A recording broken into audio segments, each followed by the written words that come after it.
ज्ञान घन सद्गुरु शंकर रूप नमो नमो बहु बार सकल सुपूजन भू श्री सद्गुरु महाराज की जय।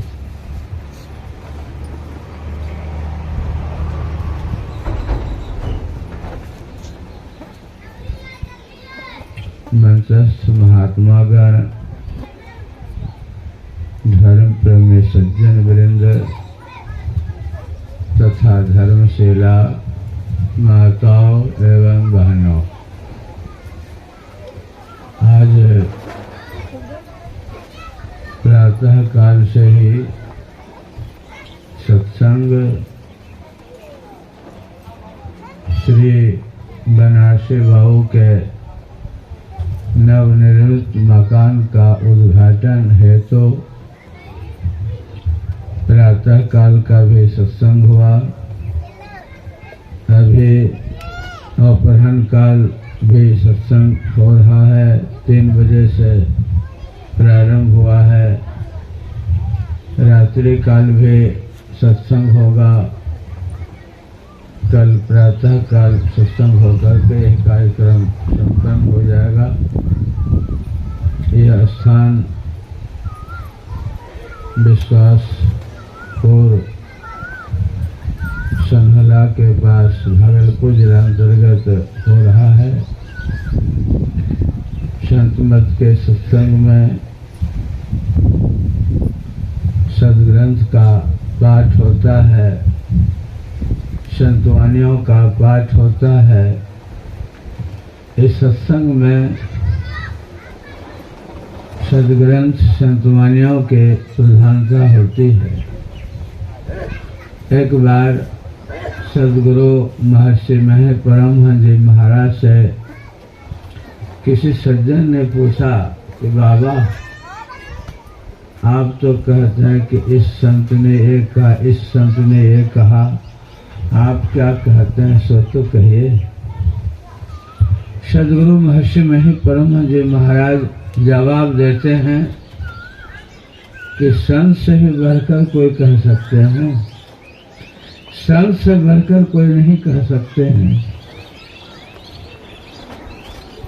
एक बार मैं आश्रम कुपा घाट में गुरु महाराज को टहलने के लिए निकाला था। उनके बगल में खड़े थे। एक साधु जी आए, गुरु महाराज को प्रणाम करते हैं तो गुरु महाराज पूछते हैं कि बाबा, आप किस मत के साधु हैं?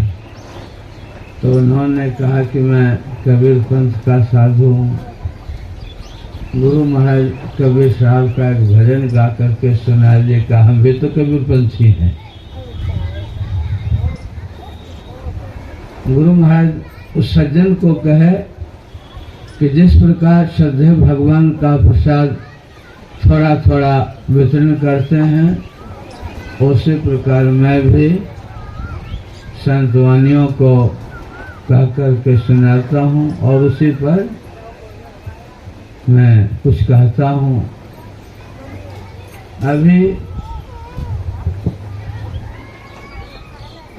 संत स्तुति, गुरु स्तुति सदग्रंथ श्री रामचरितमानस तुलसीकृत रामायण का पाठ हुआ।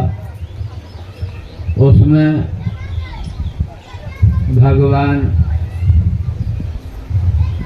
राम को वनवास हो चुका है। जंगल में पत्ते के बिछावन पर सोए हैं।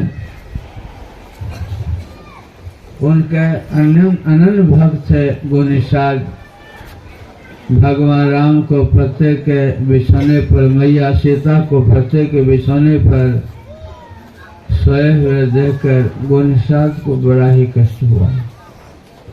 वे माता कैकेयी को भला बुरा सब तरह की बात कहने लगे कि माता कैकेयी को ऐसा नहीं करना चाहिए। जो फैन के समान बिछावन पलंग पर सोने वाले थे। जनक दुलारी सीता, राजा दशरथ के पुत्र राम, और उन्हीं को आज पत्ते के बिछोने पर माता कैकेयी के कारण सोना पड़ रहा है। ये माता कैकेयी ने ठीक नहीं किया। मैं एक बार देहरादून में स्वामी रामतीर्थ के आश्रम में स्वामी रामतीर्थ का ही कोई कार्यक्रम था, सुनने के लिए गए थे। एक सूरदासी थे अमर मुनि, बड़े विद्वान थे। वो बड़े जोरदार शब्दों में कह रहे थे कि तुलसी रामायण में तो तुलसीदास जी कैकेयी को हे दृष्टि से देखा गया है, लेकिन वो बड़ा जोर दे करके बता रहे थे कि मैं वाल्मीकि रामायण के आधार पर कह रहा हूँ कि कैकेयी परम पतिव्रता स्त्री थी, और जो पतिव्रता स्त्री होती हैं उनका पति अगर धर्म कार्य से च्युत होते हैं तो उसे च्युत नहीं होने देते हैं। कैकेयी माता को राजा दशरथ से स्नेह नहीं था, सो बात नहीं, बहुत मानते थे। राजा दशरथ भी माता कैकेयी को खूब मानते थे, लेकिन ऐसा धर्म संकट आया कि माता कैकेयी को पति के धर्म से च्युत न होने दें, इसके लिए उनको भी कठोर बनना पड़ा। माता कैकेयी जानती थी कि राम का अवतरण असुरों का संहार और भक्तों का कल्याण करने के लिए हुआ है। वो जान रही थी अगर राम अभी राजा बन जाएगा तो जंगलों में जो असुर है उसका संहार कैसे होगा। मेरे पति पुत्र मोह में राम को राजा बना रहे हैं, अगर यह राजा बन जाएंगे तो ये तो जंगल में जो असुर हैं, राक्षस हैं, उसी को संहार करने के लिए इनका अवतार हुआ है। आपने इसी रामचरितमानस में वर्णन है कि जब यह पृथ्वी पापों से बोझिल हो गई, इतने पापियों का झुंड, समूह का समूह इस पृथ्वी पर विचरण करने लगे, जैसे साधु संतों को बड़ा ही कष्ट होने लगा। तो मैया धरती गौ माता का रूप धारण करके स्वर्ग जाती है और देवताओं से कहती हैं कि मेरे ऊपर इतने पापी हो चुके हैं, उन पापियों का सन अब हमसे नहीं होगा, आप लोग कोई उपाय कीजिए। देव समूह में विचार होने लगा। उस देव सभा में भगवान शिव भी थे। भगवान शिव कहते हैं यह काम भगवान विष्णु से हो सकता है, और वह भगवान विष्णु से हम लोग विनय करें, प्रार्थना करें, और वह भगवान विष्णु अगर विनय करेंगे, प्रार्थना करेंगे, वे बता रहे हैं भगवान शिव कि प्रभु व्यापक सर्वत्र समाना, प्रमत प्रकट हो ही मैं जाना। भगवान शिव कहते हैं कि प्रभु तो सर्वत्र हैं, लेकिन वह प्रेम से प्रकट होते हैं। और देवगण जब भगवान विष्णु की स्तुति करने लगे तो भगवान विष्णु प्रकट होते हैं, और भगवान विष्णु उस देव समाज को दुखी देख करके उन्होंने कहा कि मैं भी अवतार लूंगा, नारद के श्राप को भी स्वीकार कर पूरा करूंगा और मनुष्य शत्रुपा को मैं भी वचन दिया हूँ कि पुत्र बन करके आऊँगा। इन सबों का काम भी पूरा करना है, असुरों का भी संहार करना है। आप लोग जितने भी देव हैं बंदर भालू के रूप में आइए, मैं भी आऊँगा।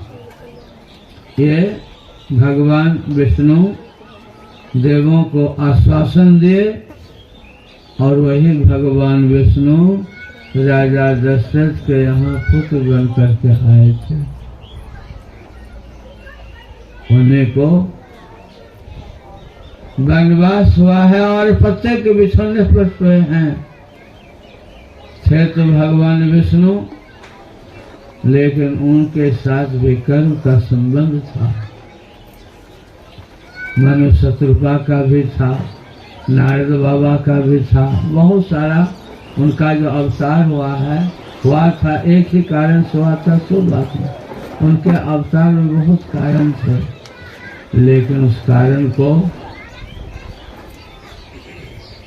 सुमंत ये गुनिसात तो नहीं जानते थे, लक्ष्मण जी जानते थे। संसार में दुख सबको होता है, लेकिन जो ज्ञानी होता है वह हंस हंस करके भोग लेते हैं, और जो अज्ञानी होता है वो रो रो करके भोगते हैं। लक्ष्मण जी ज्ञानी थे और लक्ष्मण के तरह ज्ञानी गुणनिसार नहीं थे, क्योंकि भगवान राम उनके इष्ट थे, भगवान थे। उनके पति के बिछोने पर सोए देख करके बड़ा दुख हो रहा था। लक्ष्मण को भी तो दुख होना चाहिए था, लेकिन वो जानते थे कि हमारे प्रभु को तो दुख हो ही नहीं सकता है। जो महापुरुष होते हैं वे हंसते हुए कर्मों को भोग लेते हैं, जो ज्ञानी पुरुष होते हैं वे हंसते हुए कर्मों को भोग लेते हैं। सही माने में ज्ञानी को दुख नहीं होता। दुख किनको होता है? न सिर्फ आत्मा को, न सिर्फ शरीर को, संग रूप को दुख होता है। जैसे आपकी पत्नी मर गई है, पति मर गया है, बेटा मर गया है, बेटी मर गई है, जिस दुख से हम आप सभी रोते, बड़ी छाती पीट पीट करके रोते हैं।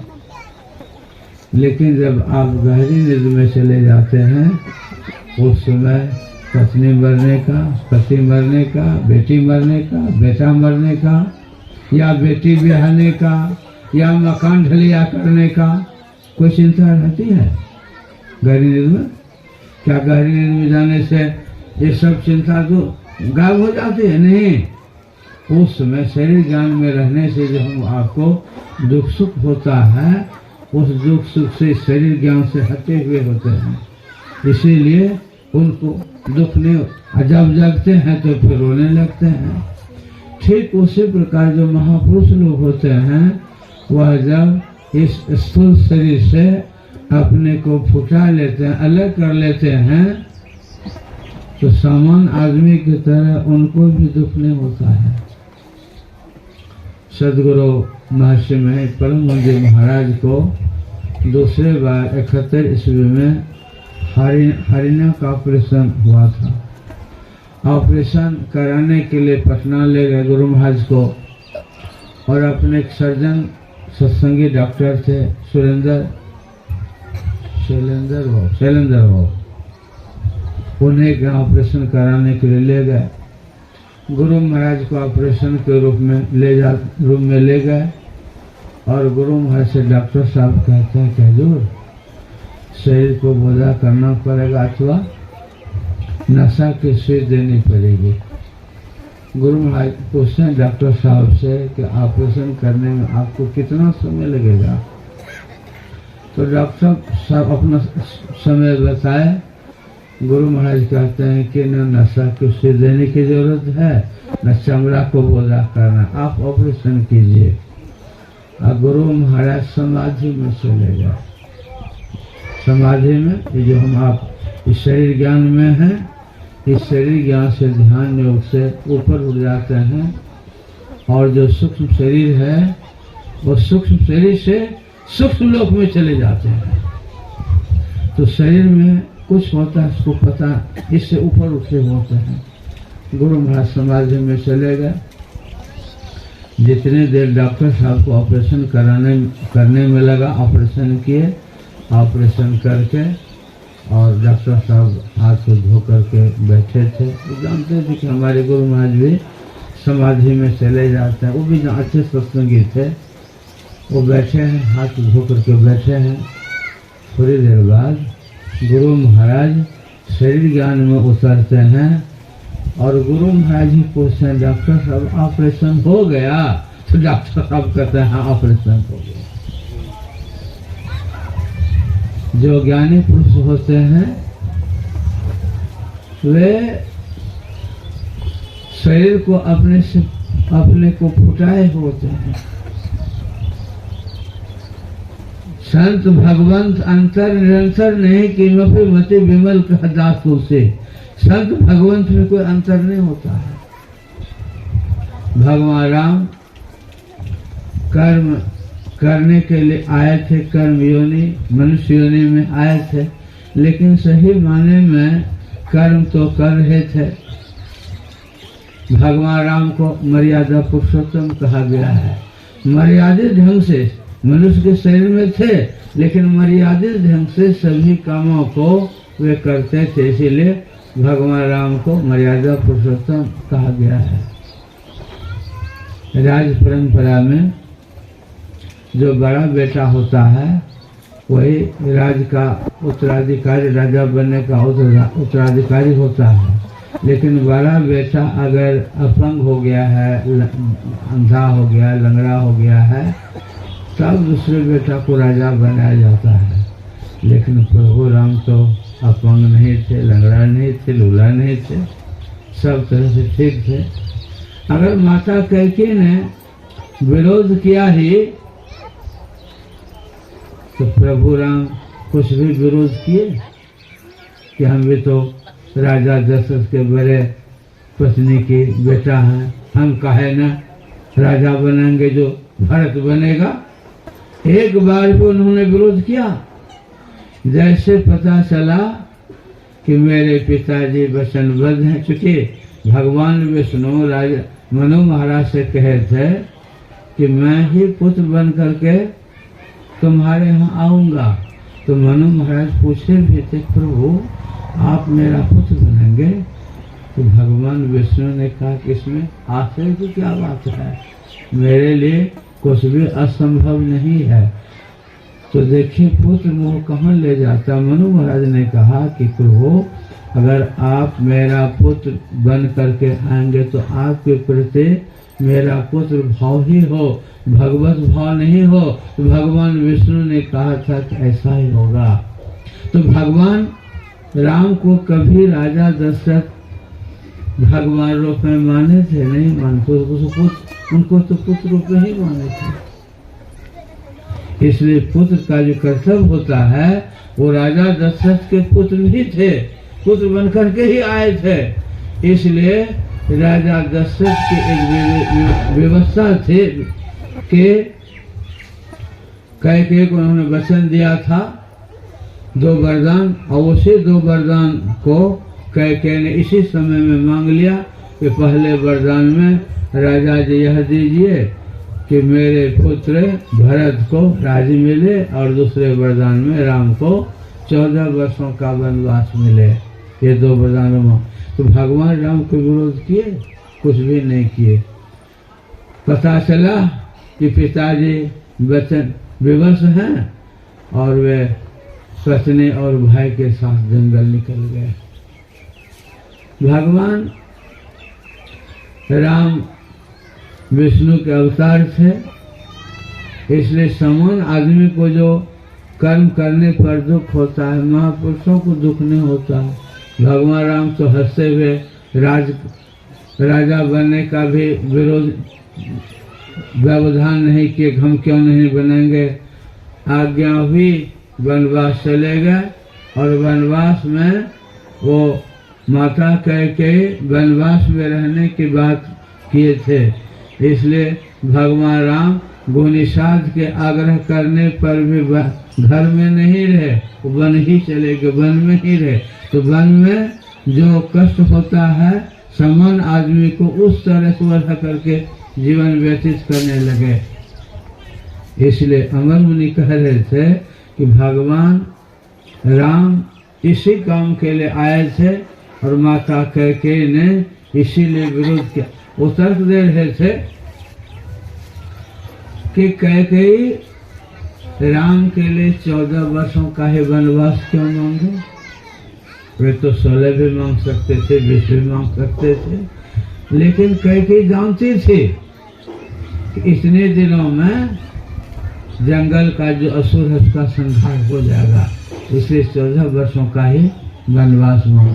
तो कैकेयी भी जानती थी कि ये तो इसी काम के लिए आए हैं, इसलिए इसी काम को करने के लिए जो प्रभु राम जंगल गए थे तो जंगल के कर्मों को वो कर रहे थे। चूंकि इसी कर्म, तो हम आप जो भी कर्म किए हैं उस कर्मों का फल तो भोगना ही पड़ेगा। भगवान राम भी मनुष्य के रूप में आए थे, उनको भी भोगना पड़ा, और हम आप जब कर्म किए हैं तो क्या उस कर्म का फल भोगना नहीं पड़ेगा। जब भगवान राम को भोगना पड़ा, भगवान श्री कृष्ण को भोगना पड़ा, तो हम आप अगर अशुभ कर्म करेंगे, गलत काम करेंगे, उस कर्म का फल नहीं भोगना पड़ेगा। माता द्रौपदी रानी थे, लेकिन उनसे थोड़ा सा अपकर्म हो गया तो उस कर्म का फल द्रौपदी को भोगना पड़ा। इतना सही बात बोली थी, आखिर अंधा का बेटा तो अंधे न होगा। कितना कष्ट हुआ दुर्योधन को, बहुत कष्ट हुआ, और उस कष्ट का उन्होंने बदला जुआ खेला, जुआ खेल करके 5 पांडवों को जीत लिया, द्रौपदी को भी उस भरी सभा में ला करके फजहत कराया। एक बात बोली थी कि अंधा का बेटा तो अंधे न होगा, और यही इतना बड़ा दल उनको भगवा दिया कि रानी थे, उस रानी को महल से जैसे जानवर को खसीट कर लाता है वैसे चोटी पकड़ कर, केस पकड़ कर भरी सभा में खींच करके लाया था महल से। और उस भरी सभा में दुर्योधन ने कहा दुशासन से के द्रौपदी को निवस करके मेरी जगह पर बैठा दो। कितना बड़ा भयंकर परिणाम हो गया। इसलिए हम आपको संसार में इतना सावधानी पूर्वक चलना चाहिए कि अभी हम आपसे कोई गलत काम ना हो जाए। गलत काम होगा आप पृथ्वी के किसी भी लोक में जाएंगे, उस कर्म से बच नहीं सकते हैं। कर्म प्रधान वेश कर राखा, जो जैसे करे सो तस फल चाखा। जो जैसा कर्म करते हैं वैसे कर्म का फल उनको भोगना ही पड़ता है। इसलिए हम आपको संसार में इतना सावधानी पूर्वक रहना चाहिए कि हम आपसे पहले जो भी हम किए हैं उसका फल तो भोगना ही पड़ेगा। कोई नया कर्म हमसे ऐसा ना बन जाए जिसका फल फिर हम आपको भोगना, जो किए हैं वो तो भोगना ही पड़ेगा। हंसकर भोगा, रोकर भोगा, भोगना ही पड़ेगा। इसलिए अब नया कर्म हमसे ऐसा दुष्कर्म ना हो जाए जो कि फिर उसका दुष्कर्म हमको भोगना पड़े। तो हम आपको ये सावधान, ये संतों का ज्ञान ही करेगा। जब संतों के ज्ञान में बहुत काल बैठेंगे, बहुत काल संतों के ज्ञान को सुनेंगे। और बाबा कबीर ने तो कहा कि संतों का ज्ञान सुनने में, सत्संग सुनने में इस तरह से हम आपको मशगूल हो जाना चाहिए। इस तरह से सत्संग में अपने मन को डुबा देना चाहिए जिस प्रकार मछली पानी में कितना सुखी रहती है, बहुत आनंदित रहती है। इतना स्नेह, इतना पानी से प्रेम है मछली का, तो समझिए कि पानी ही मछली का प्राण है, पानी ही मछली का घर है। मछली को पानी से अलग कर दीजिए तो पानी के बिना मछली रह नहीं सकती है। पानी के बिना मछली तड़पने लगती है, छटपटाने लगती है और पूछ पटक कर मर जाती है। पानी के बिना मछली नहीं रह सकते। ठीक उसी प्रकार हम आपको अपने मन को संतों के ज्ञान रूपे पानी का मछली बना देना चाहिए। मतलब संतों के ज्ञान को बड़ी श्रद्धा और बड़े प्रेम पूर्वक सुनना चाहिए। गोसाई जी सुनने के लिए बताया है कि सुनी समझहि जन मुदित मन, मजहि अति अनुराग, लय चारि फल अछत तनु, साधु समाज प्रयाग। जब कभी भी सत्संग में बैठे, संतों के ज्ञान को सुनने के लिए बैठे, तो समझ करके सुनिए और बड़े प्रेम पूर्वक सुनिए। मन को इधर उधर कहीं नहीं जाने दीजिए। गुरु महाराज के समय में एक सत्संगी थे, सत्संग से बहुत प्रेम था। जैसे उसको मालूम हुआ कि गुरु महाराज सत्संग में आए हैं, ये विश्वासपुर में आए हैं, मानो घर था सनहोला, आए तो मालूम हुआ लगभग आने में उसको 12 बज गए थे। उनको मालूम हुआ कि 2 बजे से सत्संग होगा। अब वह सज्जन इतना सत्संग से अनुराग था, इतना प्रेम था, सोचने लगा कि मैं स्नान करूंगा, भोजन करूंगा, तब तक तो गुरु महाराज का सत्संग प्रारंभ हो जाएगा, मेरा कुछ सत्संग छूट जाएगा। तो वो ये नहीं कि स्नान भोजन करने लगे, सो बात नहीं, जो कुछ भी खाने का सामान था, रोटी चावल जो भी था वो ले लिया और वहाँ से बड़ी तेजी से, यातायात की सुविधा उतनी नहीं थे, बड़ी तेजी से चले कि सत्संग प्रारंभ होते होते मैं गुरु महाराज के वहाँ पहुँच जाऊँगा। वो वहाँ से रास्ता भी चल रहा है, खा भी रहा है, रास्ता भी चल रहा है, खाते खाते यहाँ आते आते जो भी रोटी या सब्जी जो भी था उसका खाना भी हो गया। और जल्दी से आकर के मैंने हाथ मुँह धो करके, अभी विनती शुरू भी नहीं हुआ था, गुरु महाराज आसन पर आकर बैठ गए थे, वो भी सामने में आकर के बैठ गए। अब गुरु महाराज के चेहरे को देख रहे हैं, स्तुति कर रहे हैं, विनती कर रहे हैं और मन को इधर उधर कहीं नहीं जाने दे रहे हैं, एकदम खूब मन लगा करके सुन रहे हैं। जब गुरु महाराज तो अंतर्यामी थे, गुरु महाराज जब सत्संग समाप्त होता है तो लोगों से कहते हैं कि लोगों को, सत्संगी को कैसे सत्संग सुनना चाहिए। इस सामने में जो सज्जन बैठे हैं से पूछिए कैसे सत्संग सुनना चाहिए। सत्संग के प्रति इतना रुचि, इतना प्रेम हो कि सत्संग को शुरू से अंत तक, जब तक आरती न हो जाए तब तक सत्संग सुनिए। स्तुति विनती से आरती तक एक सत्संग होता है, पूरे सत्संग को प्रेम से सुनिए। तो गोसाई जी कहते हैं किस तरह सुनिए, तो सुनी समझहि जन मुदित मन। सुनिए, समझ करके जब सुनिएगा तो सत्संग सुनने में भी आपका मन मुदित हो जाएगा, आनंद मग्न हो जाएगा।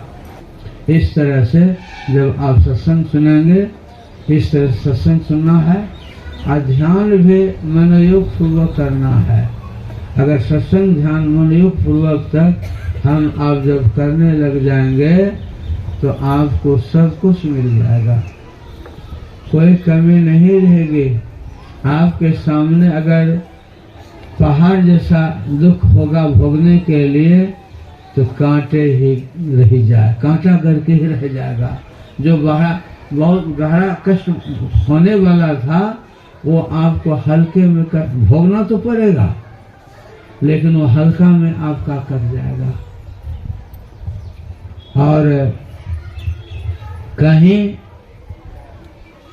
ध्यान में आपकी प्रगति हो गई तो गुरु महाराज का जो उदाहरण देकर आपको सुनाया कि आप समाधि में जब बाबा कबीर की वाणी में है, नदी किनारे घर किया, कर्जा कर कर आए, और करे राजा मंगन आवे भूसक नदी में जाए।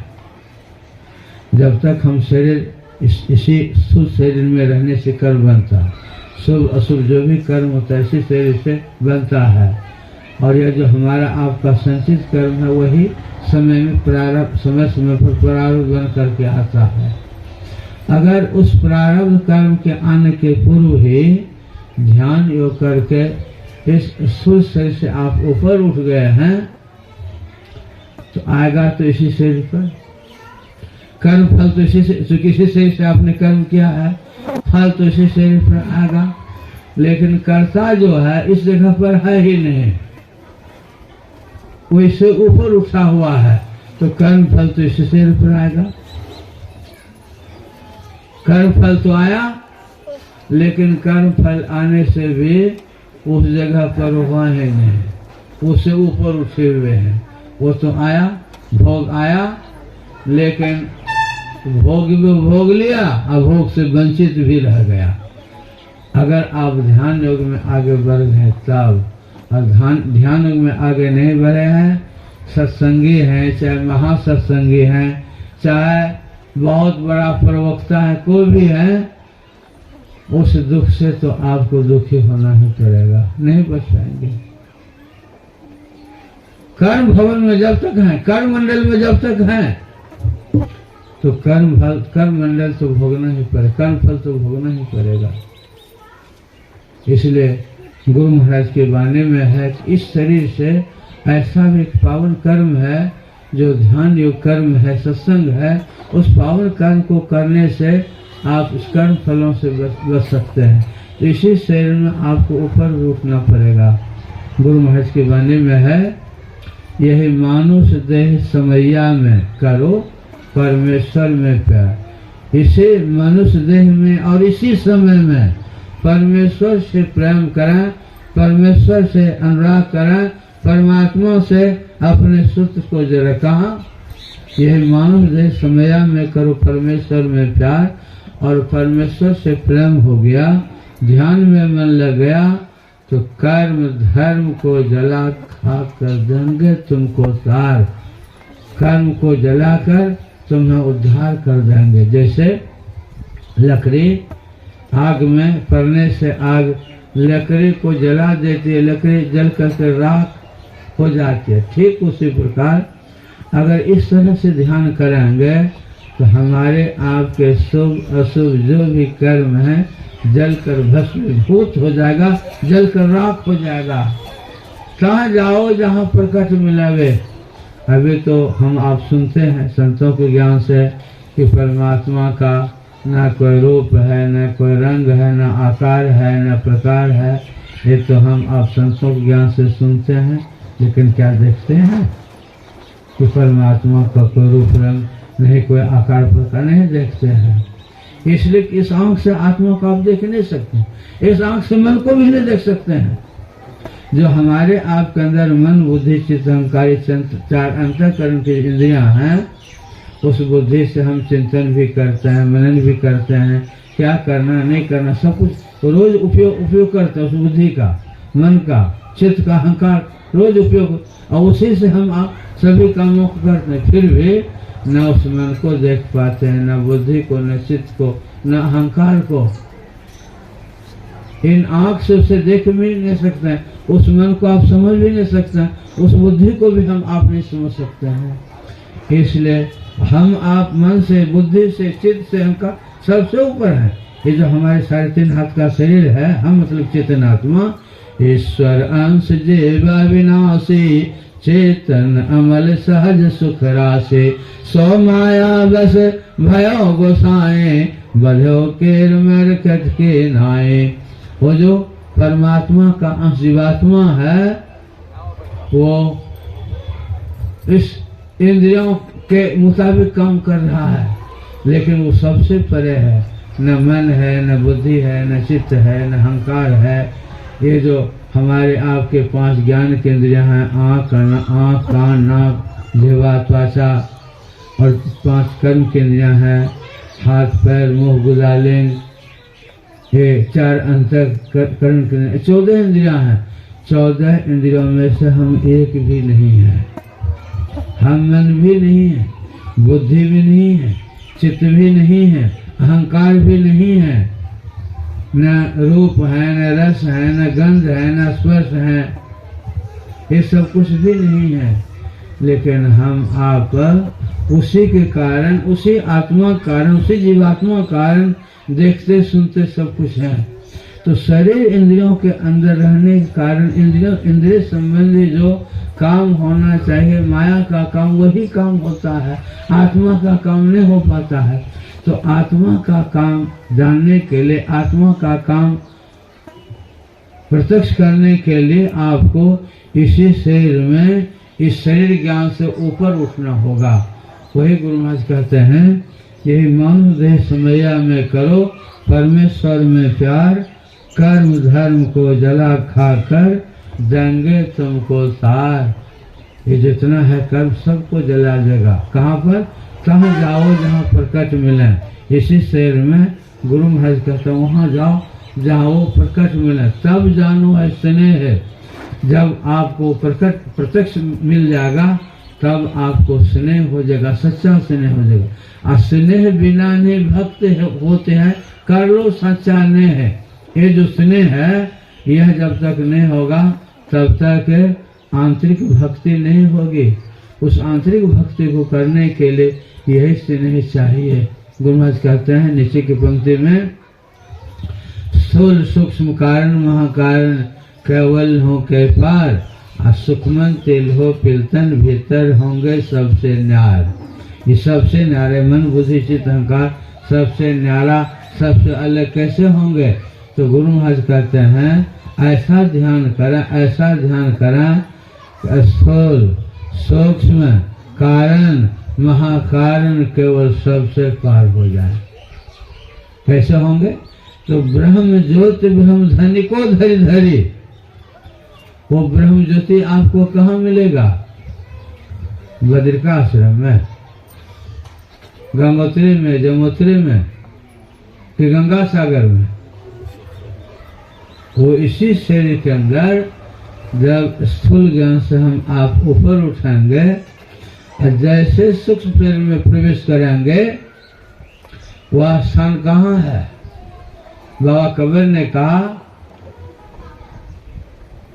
अर्ध ऊर्ध विष लगन लगी है।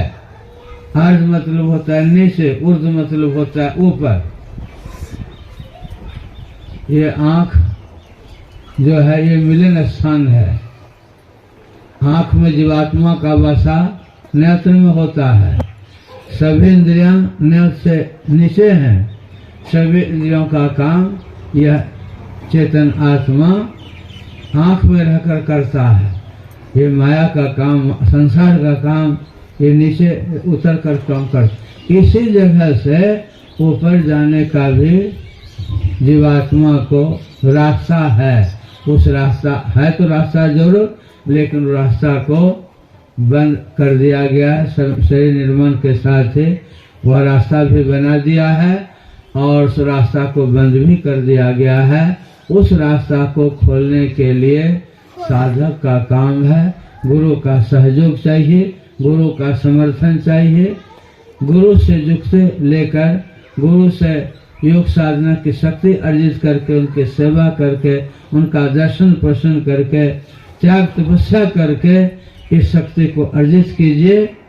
और वह दिव्य शक्ति जब आप, वह सात्विक शक्ति आप अपने अंदर अर्जित कीजिएगा, उसे दिव्य शक्ति से आप योग करने में सक्षम होंगे। और योग करने में जब सक्षम होंगे तब आप इसी स्थूल शरीर से ऊपर उठेगा। आंख बंद करते अंधकार मालूम पड़ता है, वही अंधकार स्थूल मंडल का रूप है। उससे ऊपर प्रकाश मंडल है, लेकिन उस प्रकाश मंडल में जाने के लिए इस स्थूल मंडल से गुरु महाराज की वाणी में अभी आपने सुना कि ब्रह्म ज्योति ब्रह्मधनी को धरी धरी ले चेतन आधार। आपको ब्रह्म ज्योति का आश्रय लेना पड़ेगा। इसी को सूरदास जी महाराज ने कहा, नैन नाश का अगर है तहाँ ब्रह्म को वास, अब नासे विनसे नहीं हो सहज ज्योति प्रकाश। नैन नाश का अगर है तहाँ ब्रह्म को वास, ये नैन नाश का के आगे है, वहीं ब्रह्म परमात्मा का दर्शन होता है। अब नैन नाश का अगर है, इसको संतों से गुरु से अच्छी तरह से जान करके ठीक ढंग से ध्यान कीजिएगा, तब आपको उस ब्रह्म प्रकाश का दर्शन होगा। और जब ब्रह्म प्रकाश का दर्शन होगा, फिर ब्रह्मनाद भी श्रवण होगा। उस ब्रह्म प्रकाश को देखने के लिए, उस ब्रह्म ज्योति को देखने के लिए, जब तक दोनों दृष्टि धारा एकत्रित नहीं होंगे, तब तक उस ब्रह्म ज्योति का दर्शन करने के लिए वह आंख आपको जागृत नहीं होगी। जिस आंख से उस ब्रह्म ज्योति का दर्शन करते हैं, वह आंख जब दोनों दृष्टि धाराओं को जोड़ते हैं, इस काम को करने में जो सक्षम होते हैं, वही उस ज्योति का दर्शन करते हैं। और जो ज्योति का दर्शन करते हैं, तो वहाँ पर परमात्मा के नाद को, परमात्मा के शब्द को सुनने के लिए भी सूरत जागृत हो जाता है। सूरत के काम से उस शब्द को सुनेंगे। ये जो हम आपका दृष्टि योग और सुख साधना है, इसी साधना को करने में हम आप आगे बढ़ सकते हैं। इसलिए हम आपको गुरु महाराज की वाणी के द्वारा, संतों के ज्ञान के द्वारा इस कर्म को करना है। इस कर्म को जब आप करेंगे, तभी हमारा आपका जितना भी कर्म है सब जल कर राख हो जाएगा। गुरु महाराज की वाणी में सुने कि कर्म धर्म को जला खाकर देंगे तुमको तार। कर्म को जलाकर राख, सारे कर्मों को राख बना देंगे।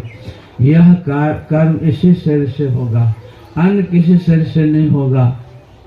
इसलिए अभी जो प्रभु राम के उपदेश को सुन रहे थे, भगवान गोसाई तुलसीदास जी महाराज की वाणी में ये ज्ञान की बात बता रहे थे। लक्ष्मण जी कि बोले लखन मधुर मृदुबाने, ज्ञान विराग भगत रस साने। लक्ष्मण जी ज्ञान और वैराग में मिली हुई बातें बोल रहे हैं। बोले लखन मधुर मृदुबाने, ज्ञान भी है, वैराग भी है। वैराग मतलब हम आपको जो संसार की आसक्ति है, इस आसक्ति को भी मन से त्याग करना पड़ेगा। जब तक मन से त्याग हम आप नहीं करेंगे, तब तक योग में सफलता नहीं मिलेगी। योग करने में सफलता नहीं मिलेगी। इसलिए संसार में जितनी भी वस्तुएं हैं, उन सभी वस्तुओं में आपको विरक्त भाव से रहना है। पत्नी है ठीक है, लेकिन पत्नी में गर्क नहीं रहना। पति है ठीक है, पति में डूब करके नहीं रहना है। बेटा है बेटी है ठीक है, उसमें डूब करके नहीं रहना है। उसमें रामकृष्ण देव जी बताए हैं, उनकी वाणी में है कि जैसे बड़े घर की जो नौकरानी होती हैं, वे बच्चों को कितना लाड प्यार से नहलाती हैं, धुलाती हैं, श्रृंगार प्रकार करती हैं। मेरा लाल वो दाई करती है, बच्चों को खूब लाड प्यार करती है। वो भी माँ के ही तरह बहुत प्यार करती है। मेरा लाल वो कहती है, लेकिन उसका मन जानता कि मेरा नहीं है, मेरे मालिक के हैं। अपना जानकर कहती है, लेकिन मन से वो विरक्त कि मेरा कुछ भी नहीं है। बच्चों को बहुत लाड स्नेह प्यार करती हैं। अगर उसके मालकिन कह दे कि लाओ मेरे बच्चे को तो छू नहीं सकते, एक सेकंड भी सुपुर्द करने में उनको विलम्ब होगा? कोई विलम्ब नहीं होगा, तुरंत सुपुर्द कर देगी। सब काम करती है, लेकिन मन से जानती है कि मेरा नहीं, कि मेरे मालिक है। ठीक उसी प्रकार संसार में जो कुछ भी है, सब तो परमात्मा का क्या हुआ है। ये तो माना हुआ संबंध है हमारा आपका। किसी को कोई कर्म होता बता सकते हैं? एक साधारण सी पत्नी के माथे में दर्द हो जाता है, पति पत्नी के सर के दर्द को छुड़ा सकती है, ले सकती है, या पति को ही सर में दर्द हो गया, पेट में दर्द हो गया है, गैस्ट्रिक हो गया है, दर्द से पीड़ित है, क्या पत्नी बन सकती है? बेटा बेटी बन सकते हैं? ये तो यहाँ जीने की व्यवस्था हम आपकी है, जीने की व्यवस्था है, गाढ़ जीवन में रहने की व्यवस्था है, लेकिन किसी का कोई नहीं। अगर होता तो कोई पीड़ा, कोई तकलीफ को एक दूसरा बांट सकते, नहीं बांट सकते हैं। अरे तकलीफ की बात तो जाने दी, जब मरने लगता है तो कोई नहीं बचा सकता है। बाप मरने लगता है तो बेटा बचाता है, या बेटा ही मरता है तो बाप बचाता है। ये तो हमारा आपका ये मोह में दुनिया है, इसी में हम आप गर्क हैं, डूबे हुए, लेकिन किसी का कोई अगर होता तो जाता ही नहीं, अगर होता तो जाता ही नहीं। एक पंडित जी थे, उनको एक लड़का हुआ, उनका एक लड़के का जन्म हुआ। ज्योतिष शास्त्र के बहुत बड़े ज्ञाता थे। ज्योतिष शास्त्र के द्वारा उन्होंने देखा कि ये बच्चा का भविष्य कैसा है, तो उन्होंने देखा कि इनका कुछ लेन देन है, हमसे लेने के लिए आया है, मैंने इनका हमारे यहाँ कुछ कर्जा है, वही लेने के लिए आया है। ज्ञानी थे पंडित जी, वो छछे वगैरह नहीं होता है, उसमें कुछ रुपये वो खर्च कर दे, लड़का मर गया। कुछ दिनों के बाद एक लड़का और पैदा लिया। उस लड़के को जब ज्योतिष शास्त्र के द्वारा उन्होंने देखा तो उसमें पता चला क्या लेने के लिए नहीं, देने के लिए आया है। मतलब इनके ऊपर मेरा कुछ है, वही वसूलने के लिए आया है। तो उसका नाम रख दिया उन्होंने वो ऋण दत्त। उस लड़का को अच्छी तरह पढ़ाने लिखाने लगा, बड़ा तेज दिमाग का था। उस लड़के को पंडित जी ने कहा कि बेटा, तुम्हारे किसी काम से प्रसन्न होकर के अगर कोई कुछ दे तो उसको घर तुम नहीं लाना। लड़का भी आज्ञाकारी था, बड़ा तेज दिमाग का लड़का था। एक दिन किसी काम से वो नगर में गए हुए थे, तो जिस नगर में वो रह रहे थे उस नगर के जो राजा थे, उस राज दरबार में दो दलों पंडितों का शास्त्रार्थ हो रहा था। कुछ पंडित उनके राज के थे, दरबार के थे, कुछ पंडित बाहर के थे। दोनों दलों में शास्त्रार्थ हो रहा था। उस शास्त्रार्थ में बाहर के जो पंडित थे बड़े उद्भट विद्वान सब थे। वे ऐसा जटिल जटिल प्रश्न रख दिए कि दरबार के पंडित सब के सब निरुत्तर हो गए। लड़का से नहीं रहा गया। वो भी उस सभा में थे। लड़का राजा के पास जाते हैं, कहते हैं कि राजा, अगर आपकी आज्ञा होती इन पंडितों से मैं शास्त्रार्थ करता। तो राजा साफ कर, अरे तुम शास्त्रार्थ कर पाओगे? लड़का कहते कि आप आज्ञा तो दीजिएगा, करो। और इतना तीव्र दिमाग का लड़का था, छोटा सा लड़का था, सारे प्रश्नों का उत्तर दे दिया। और जितने पंडित लोग थे सारे प्रश्नों का उत्तर दिया, और ऐसा जटिल जटिल प्रश्न उनके सामने रख दिए कि सारा पंडित निरुत्तर हो गया। राजा को इतनी प्रशंसा हुई, अपने आसन से उठते हैं, गले से लगते हैं, सावस बेटा सावस, तुमने मेरे राज की, मेरे दरबार की प्रतिष्ठा रख लिया, मेरे नगर की प्रतिष्ठा तुमने रख लिया। बहुत प्रसन्न हुए और मंत्री से कहते हैं, मंत्री, इस लड़का को सोना चांदी हीरा मोती भरपूर मात्रा में दे दो। सोना चांदी हीरा मोती खूब, मैंने जितना उठा सकता उतना वजन में उस लड़का को दे दिया। लेकिन लड़का ने एक भी नहीं लिया, चूंकि पिता की आज्ञाकारी था। पिता ने कहा था कि तुम किसी सामान को लाना नहीं, कहीं तुम्हारे किसी काम से कोई प्रसन्न होकर के कुछ दे, उसको तुम घर मत लाना। दिया, राजा ने दिया। पिता के आज्ञाकारी लड़का था, वहां पर सभी पंडितों जो जीते थे हारे थे सब में बांट दिया। खाली हाथ जाने लगे, राजा को और उनके चित्त को जीत लिया लड़का। इतना विद्वान, इतना प्यार। राजा और प्रसन्न हो गया और कुछ उनको देना चाहे, लेकिन लड़का कुछ नहीं लिया, घर चला गया। राजा तो बहुत प्रसन्न हो गया उस लड़के पर। सभा भंग हुई, महल में प्रवेश करते हैं और रानी से जाकर कहते हैं, रानी अपने नगर में एक ब्राह्मण बालक है, इतना तेज, इतना कुशाग्र बुद्धि का है। सब घटना सुनाया तो रानी भी प्रसन्न हो गए। रानी कहते अगर ऐसा है तो अपने जो राजकुमारी है, इस राजकुमारी का उनके साथ विवाह कर दीजिए। राजा तो प्रसन्न थे ही, रानी का भी प्रस्ताव आ गया। शुभ काम में विलम्ब न हो। राजा ने मंत्री को कहा, जाओ उस पंडित से कह देना कि मेरे राजकुमारी की शादी ऋणदत्त से होगी। सो वहाँ पर मैंने एक राजा की बेटी की शादी होगी, सारा सामान मैंने उनके यहाँ भिजवा दिया और कहा कि पंडित को कह देना कि शादी होगी राजकुमारी की, और सब सारा सामान दे करके आओ। जब पंडितन को मालूम हुआ कि मेरी बेटी की शादी राजकुमारी से होगी, वो भी तो बहुत गदगद, सारे सामान को सजा कर रखे।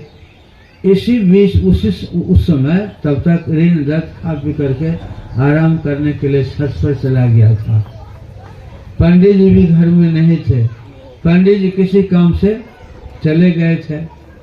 पंडित जी जब आते हैं देखते हैं घर द्वार भरा हुआ है, तो सब तकिया गलीचा पता नहीं कुर्सी सबसे भरा हुआ है।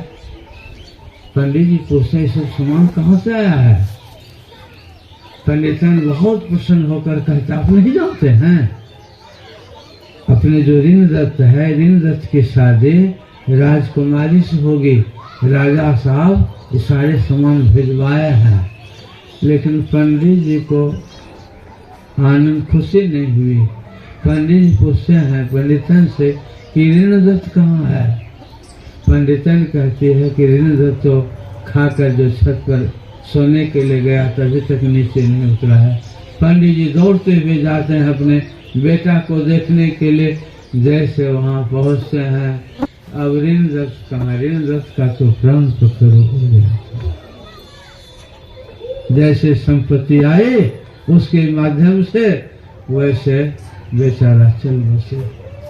पंडित जी को बड़ा दुख हुआ। सारे धन को गरीबों में बांट दिए और अपने दोनों दंपति पति पत्नी भगवान का भजन करने के लिए निकल गए।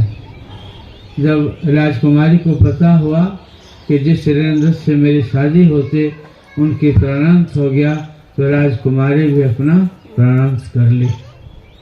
कहने का मतलब है कि संसार में जो हमारा आपका जो भी संबंध है, एक तो एक माना हुआ संबंध है।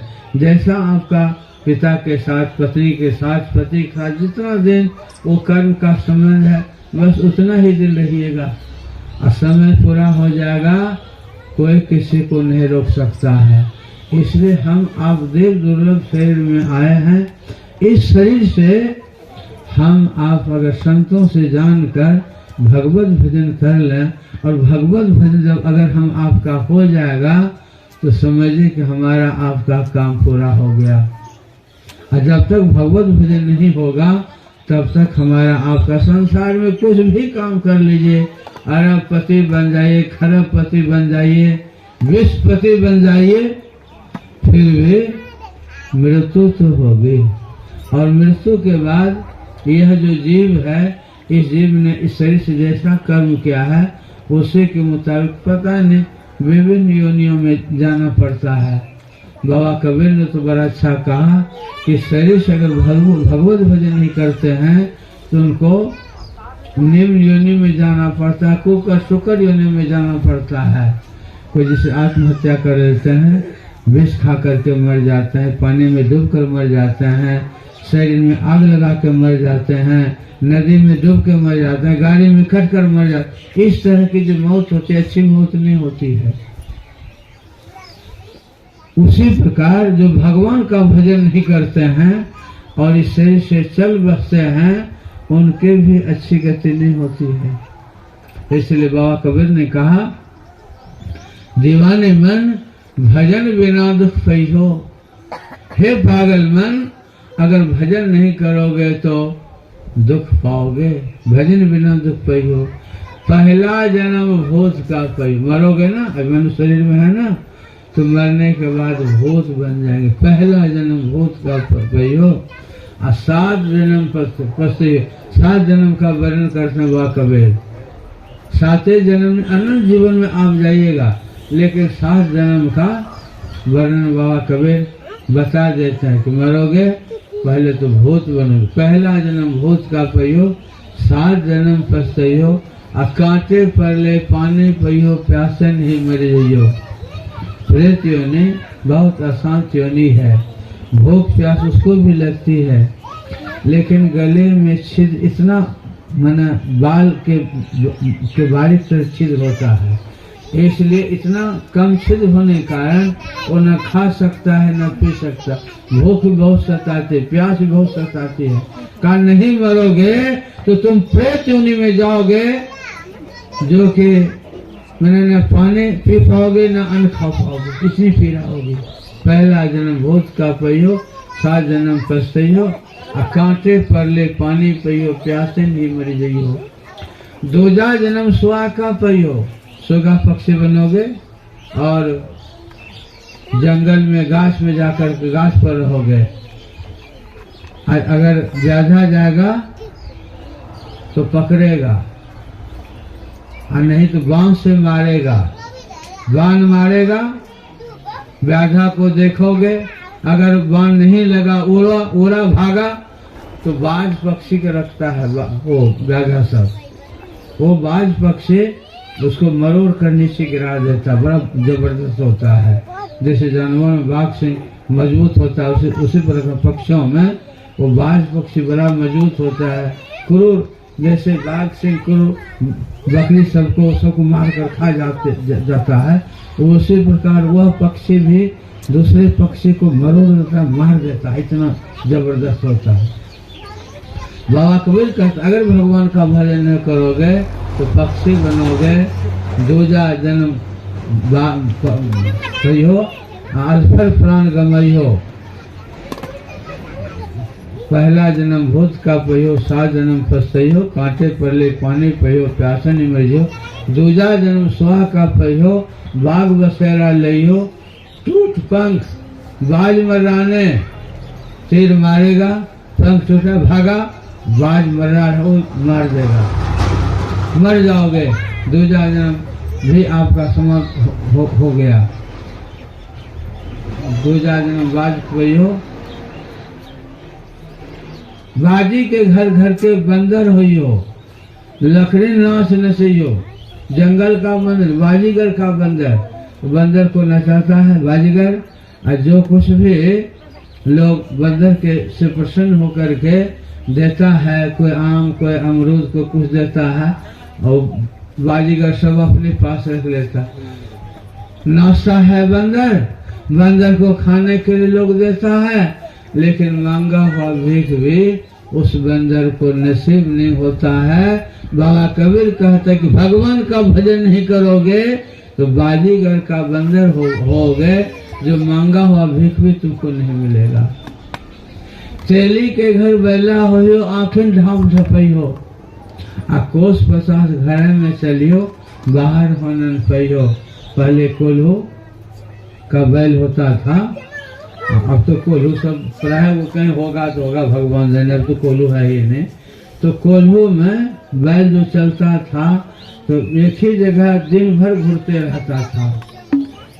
कहा कि कोल्हू का बैल, भगवान का भजन किसान का बैल नहीं, कोल्हू का बैल बनोगे। तेली के घर बैला हो, आंखें ढांप ढपइयो, आ कोस 50 घर में चलियो, बाहर होने में पैयो। 5वां जन्म ऊँट का पहियो, बिन तौले बोझ ले दइयो। ऊँट बहुत बड़ा जानवर होता है, उस पर जो जैसे घोड़ा की लदनी होती थी ना, अब तो ढेरी सवारी हो गया, नहीं तो पहले व्यापारी लोग घोड़ा की लदनी करता था। और राजस्थान में ऊँट का ही लदिया करता है। वो तो ऊंचा जानवर होता है, टीला के जगह उसको बैठा देता है और उसी पर इतना बोरा लाद देता है कि उठ भी नहीं पाता। ज्यादा आवश्यक से ज्यादा वजन दे दिया, नहीं उठ सकता, मारता भैंस लंबा भैंसे में डंडा मारता है, चिल्लाता है, उठता है। मैंने राजस्थान में देखा कि जैसे टेलर से मिट्टी नहीं भरते हैं,